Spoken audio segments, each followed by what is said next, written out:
IPL ইতিহাসে সবচেয়ে দামি দিন হয়ে গেল 24শে নভেম্বর 2024। এর আগে একদিনে এত টাকা বোধহয় কোনোদিন খরচ করেনি আইপিএল ফ্র্যাঞ্চাইজিগুলি।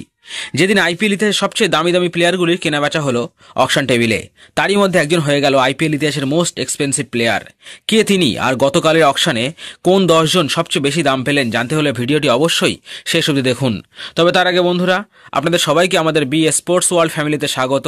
তবে আপনারা যারা এখনও আমাদের চ্যানেলটি সাবস্ক্রাইব করেননি তারা এখনই ভিডিওটির নিচে দেওয়া সাবস্ক্রাইব বাটনটি প্রেস করে ঘন্টাটি বাজিয়ে রাখুন। আইপিএল 2025-এর জন্য দল গঠনের কাজ শুরু হয়ে গেল আরবের জেদ্দা শহরে অকশন টেবিলে।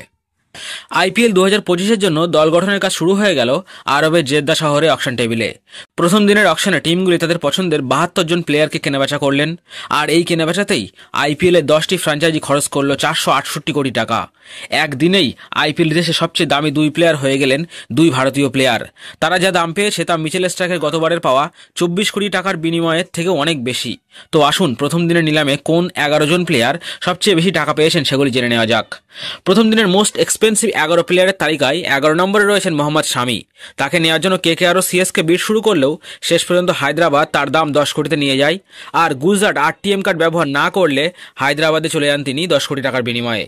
তালিকায় 10 নম্বরে রয়েছেন সাউথ আফ্রিকার ফাস্ট বোলার কাগিসো রাবাডাকে নিয়ে একটু লড়াই হলো আরসিবি, এমআই ও পাঞ্জাবের মধ্যে। তার মধ্যে শেষ অবধি গুজরাট থেকে 10 কোটি 75 লক্ষ টাকার বিনিময়ে দলে নিয়ে নেয়। এরপর যার নাম রয়েছে তার নাম শুনলে চমকে যাবেন। তালিকার 9 নম্বরে রয়েছেন গত বছরে সবার উপরে থাকা মিচেল স্টার্ক। গত বছর 24 কোটি 75 লাখ টাকা পেলেও কেকেআর তাকে এবছর রিলিজ করে, আর এবার তাকে নেওয়ার জন্য প্রায় সব দলগুলি বিট করলেও শেষ অবধি দিল্লি তাকে 11 কোটি 75 লক্ষ টাকার বিনিময়ে দলে নিয়ে নেয়, যাতে স্টার্কের আগের তুলনায় 13 কোটি টাকা লস হয়ে যায়। তালিকার 8 নম্বরে রয়েছেন হায়দ্রাবাদের ডিএসপি মোহাম্মদ সিরাজের নাম।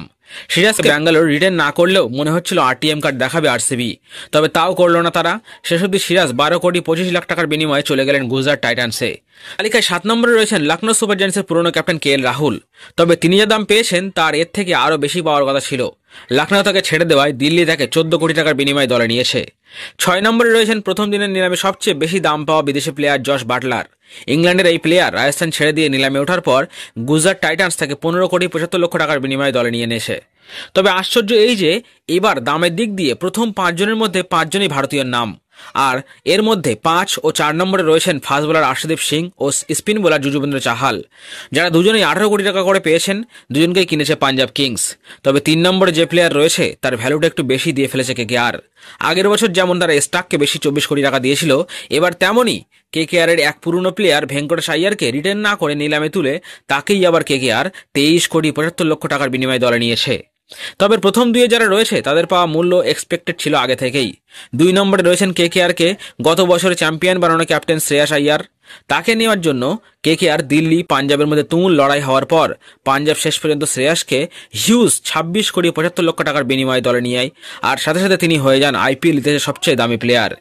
তবে তার 1 নম্বরে থাকা বেশিক্ষণ হয়নি, এরপরেই টেবিলে নাম উঠে আসে উইকেট কিপার ব্যাটসম্যান ঋষভ পান্তের নাম, আর সাথে সাথে তাকে দলে নিতে ঝাঁপিয়ে পড়ে লখনৌ, বেঙ্গালুরু আর হায়দ্রাবাদ।